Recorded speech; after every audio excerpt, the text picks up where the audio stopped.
You see, Bande Shah Velayat Abbas and Amar Asadullah Isfahani, the work of Asadullah Isfahani. This was a title used, Lion of God, the best swordsmiths were called like that. Was this guy famous at that time? Actually, my book shows that people thought that Asadullah was only one person, and they always were surprised why there were so many different handwriters. This was the highest title given to the best smith. And after that was Kalba Ali, the dog of Ali. Shah Abbas was called Kalba Ali, the dog of Ali. You could not name yourself during Safavid period Kalba Ali. The best warriors were called Kalba Ali. The best warriors were called Asadullah. Ottomans were stopped by the Safavids. Now, excuse me for the rest of you are not Iranians. Ottomans were stopped by the Safavids because of these swords, because of what they believed, not by poetry. I'm sorry to say that very openly because I keep saying that. Ottomans were stopped by these people. We should never forget that. And also Europeans should not forget about my wife. Because when Ottomans were stopped at the front of the Vienna because of the Safavids, because the Safavids started a major attack on the Ottomans. That's what sometimes people forget. That's why I have a problem with Islamic arms and armor. When Iranians were allies, it's not good or bad, I'm not saying Ottomans were bad, with Europeans.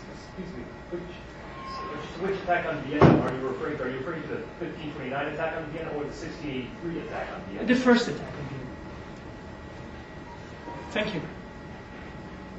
Look, this is a helmet attributed to Fatali Shah Qajar.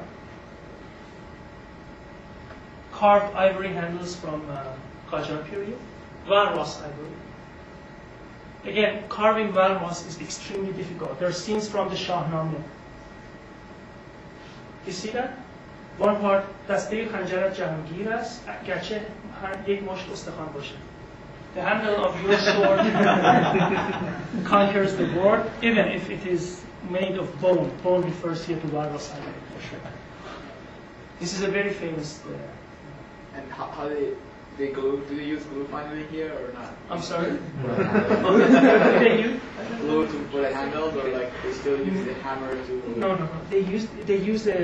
They call it sirish. This is a zaj sefid or zaj sefid.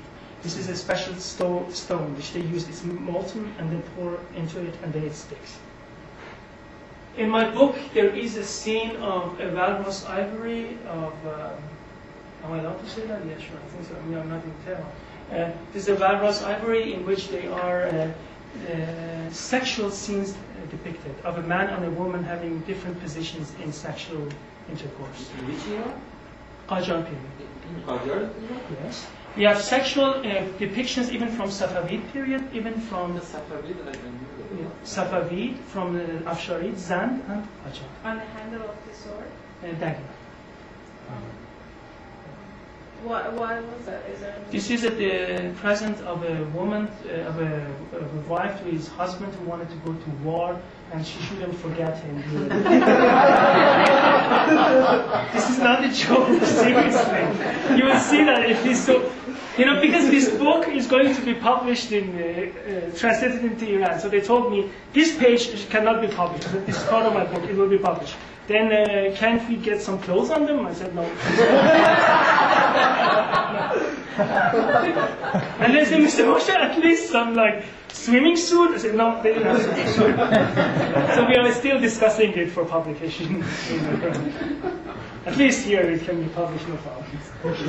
It's very explicit. I mean, it looks like Indian Kama Sutra or something like that.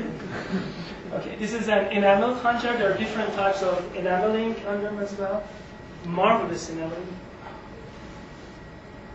You see filigree, the so-called malilekari, the different with the silver.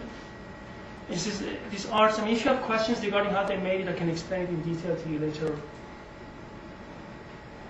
Chiseled surfaces of an armor. This is so-called char aine, which was an armor for body protection.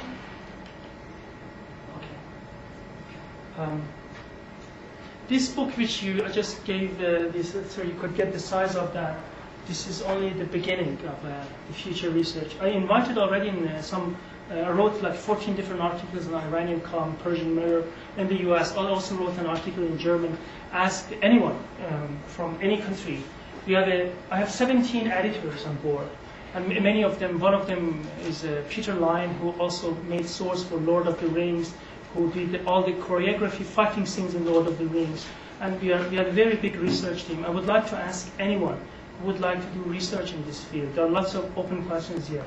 And I would really invite you to do that. The reason is my dream, and I'm going to make it, to realize that to come true, to have the same books as I have in my library, 500 books on Japanese swords. That one day Iranians can look back and say we have 500 books on Iranian arms and armor from Iran. As long as I live, I try at least to contribute to the rest of them. And this is my intention. I would like to ask anyone who would like to contribute to that, to this field. The second book, which will hit the market, fortunately, this book will come to the market in 4 weeks, will be Lexicon of Arms and Armor from Iran. And then after that, this is Persian swordsmanship, all based on historical research. And we will continue into this field. And yeah, this is my intention for that. Any questions? Let's thank the speaker.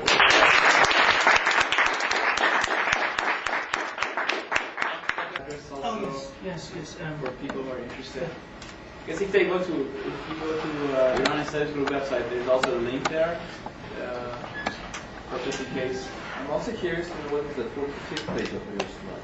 I'm sorry? I'm curious to know what is on the 45th page of your slide, the next slide. Oh yeah, sure. Of course.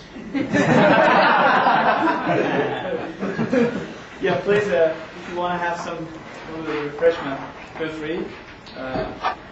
And if there's any question, you can ask. I guess, more private. We're almost running out of time.